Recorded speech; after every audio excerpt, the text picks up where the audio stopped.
欢迎来到新闻和活动频道，请订阅和分享已更新有关当今最着名明星的最新信息。沙尘暴中周深白衣开嗓，网友笑疯，笑死！月牙泉这波游客真是绝子，一边沙尘暴狂舞，一边周深起疯了开嗓，你敢信？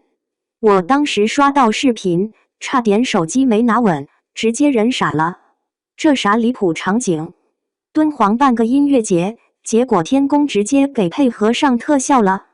说真的，当时视频里那画面代入感直接拉满，沙尘暴滚滚，天空一片黄，后面沙漠背景都快糊成一张土色滤镜。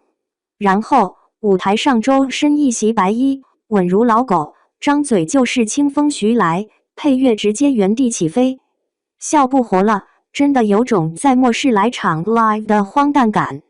当时我就想，这的是啥神仙体验？结果评论区一片欢乐，直接笑疯。这波是敦煌特产套餐，沙尘暴加周深，限量发售。求了周深的命，没求到好天气，赚到。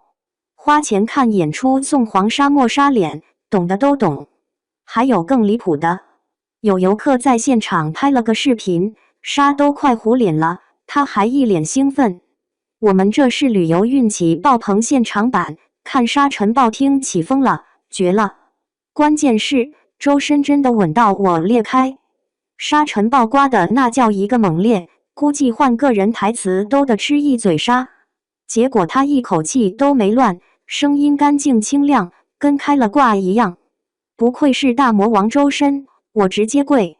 你们感受一下啊，沙尘暴那种劲儿，普通人估计嘴巴一张就得呛得咳嗽上头。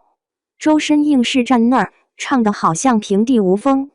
就这，还有人酸，说什么沙尘暴加唱歌，没啥特别的啊，我人都看傻了。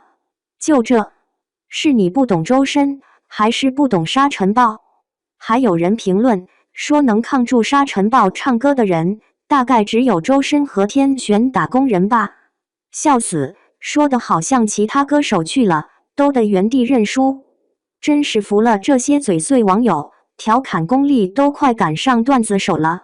不过说实话，这场音乐节真是有点玄学。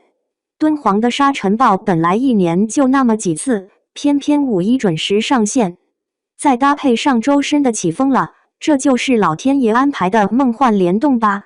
你敢信？而且周深那身白色礼服也绝，风吹得猎猎作响，他就站那儿唱歌，整个画面有点像古装剧里的仙人下凡。我当时刷完视频，忍不住脑补了剧本：沙尘暴中，白衣仙人仗剑而立，口中念念有词，召唤风停沙息。笑死！粉丝们都说周深这是活成了国风滤镜本镜。但有一说一，去现场的观众是真赚到了，这种体验花多少钱都买不来。别说沙漠风情和星空夜晚了，光是周深唱歌自带的灵魂净化 ，boof 就值回票价。更别提沙尘暴打光，直接给音乐节来了波自然高光。有人说这是风沙版现场 live， 独一无二，听过的都能吹一辈子。还有人吐槽说花钱去看演出，结果白白还买了个黄沙去角质服务。裂开，这波吐槽杀我！不过我有点好奇，周深在这么离谱的场景下还能稳住发挥，他心里到底是啥感受？估计他自己都没想到吧。本来想唱个起风了，结果现场真给他起风了，真是潮起潮落风也起，沙尘暴都给安排上。最后不得不感叹一句，敦煌这地方真是神奇。你说它是旅游胜地吧，结果人多还带随机天气事件。你说它是音乐节主场吧，结果直接成为沙尘暴和周深的舞台。这波游客运气好到我都嫉妒了。5·1假期的我只知道宅家啃零食，结果人家去了一趟敦煌，直接解锁了人生巅峰故事。对比之下，真是社死。不过说真的，有没有去过现场的网友，快来分享一下啊！当时沙尘暴刮得那么猛，周深唱完是不是还得给你们发个洗脸巾？或者直接刮走了粉丝的头发？你们怎么看？评论区放开说。